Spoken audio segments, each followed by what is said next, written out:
दोस्तों, क्या आपने कभी नोटिस किया है कि इंडिया के सबसे फेमस और एंशिएंट टेम्पल्स रैंडमली कहीं भी नहीं बने हैं? सोचो ना, हजारों साल पहले बिना जीपीएस के, बिना टेक्नोलॉजी के, लोगों ने केदारनाथ और रामेश्वरम जैसे टेम्पल्स एग्जैक्टली वहीं बनाए जहां उन्हें होना चाहिए था।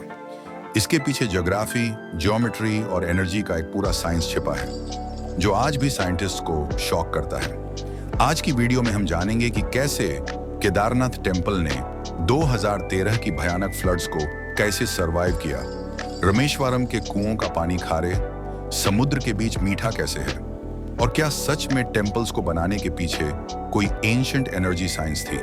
जब हमारे एंसेस्टर्स ने ये मैसिव टेम्पल्स बनाए तो उन्होंने रैंडमली जगह नहीं चुनी, उन्होंने नेचर के साथ एक डीप कनेक्शन बनाया। हालांकि टेम्पल आर्किटेक्चर का गोल्डन पीरियड गुप्त काल में आया, यानी 4वीं से 6वीं सेंचुरी के बीच, जब स्टोन टेम्पल्स अपने पीक पर थे। एंशिएंट टेक्स्ट, खासकर वास्तु शास्त्र के अकॉर्डिंग, टेम्पल के लिए सही लोकेशन चुनना सबसे इंपॉर्टेंट था। रूल्स बहुत क्लियर थे। टेम्पल्स हमेशा उन जगहों पर बनाए जाते थे जहां नेचुरल एनर्जी का सेंटर हो, जैसे नदियों का संगम, पहाड़ों की चोटियां या समुद्र के किनारे। बिलीफ यह थी कि ऐसी जगहों पर अर्थ की पॉजिटिव एनर्जी सबसे ज्यादा होती है। और ऑनेस्टली, जब आप ऐसी जगहों पर जाते हो तो एक अलग ही पीस फील होती है, राइट? चलो बात करते हैं केदारनाथ टेम्पल की। हिमालय में बसा ये टेम्पल सिर्फ एक रिलीजियस प्लेस नहीं, ये एक इंजीनियरिंग मार्वल है। लगभग 1200 साल पुराना, 8वीं 9वीं सेंचुरी में बना, और कहा जाता है कि आदि शंकराचार्य ने इसे बनवाया। अब इमेजिन करो, उस टाइम में बिना मॉडर्न मशीन्स के बर्फीले माउंटेन्स पर इतने हेवी स्टोन्स लेकर जाना और फिर ऐसा टेम्पल बनाना जो सेंचुरीज से हर डिजास्टर को सरवाइव करे। माइंड ब्लोइंग है ना? सीक्रेट है इसकी कंस्ट्रक्शन में। बड़े बड़े स्टोन्स को इस तरह फिट किया गया है कि वे एक दूसरे को लॉक करके रखते हैं, एक इंटरलॉकिंग टेक्निक। यही रीजन है कि यह अर्थक्वेक्स और हेवी स्नोफॉल को हैंडल कर पाता है। और 2013 की वो हॉरिफिक फ्लड्स याद हैं, जब बाकी सब कुछ बह गया, केदारनाथ टेम्पल वहीं खड़ा रहा। मिरेकल जैसा था।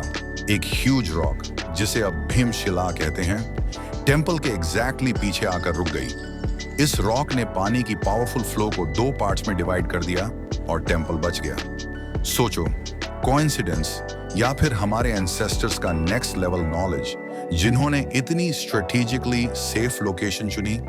अब चलते हैं इंडिया के सदर्न टिप पर, रामेश्वरम टेम्पल। ये टेम्पल टेक्निकली राम सेतु के रूइंस वाली एग्जैक्ट लोकेशन पर नहीं है। वो ब्रिज यहां से 20 से 30 किलोमीटर दूर है। बट इस टेम्पल की अपनी ही जियोग्राफिकल यूनिकनेस है।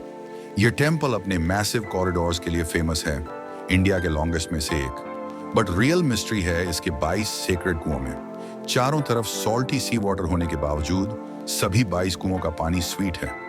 और डिवोटीज बताते हैं कि हर कुएं के पानी का टेस्ट और क्वालिटी अलग है। मिथोलॉजिकली इसे लॉर्ड राम का मिरेकल माना जाता है, बट साइंटिफिकली आइलैंड के नीचे फ्रेश वाटर के अंडरग्राउंड सोर्सेज हैं। हमारे एंसेस्टर्स ने न सिर्फ यह यूनिक स्पॉट डिस्कवर किया, बल्कि इन वाटर सोर्सेज को 22 सेक्रेड कुओं के रूप में प्रिजर्व किया। इन टेम्पल्स की लोकेशन और कंस्ट्रक्शन के बिहाइंड जो साइंस काम करता है, वो है वास्तु शास्त्र। और यह सिर्फ east face good, west face bad type का सिंपल रूल नहीं है।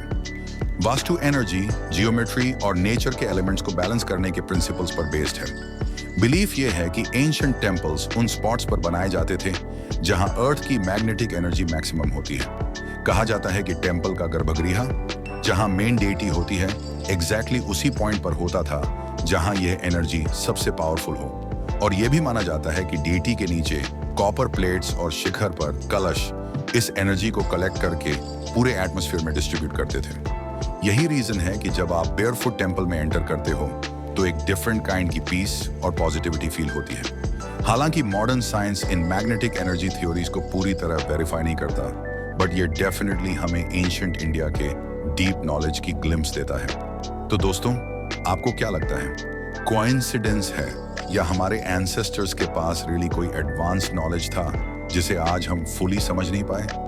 कमेंट्स में अपनी ओपिनियन जरूर शेयर करें। और अगर इंडिया के ऐसे ही फैसिनेटिंग मिस्ट्रीज जानना चाहते हो तो चैनल को सब्सक्राइब करना मत भूलना। मिलते हैं अगली वीडियो में। जय महाकाल।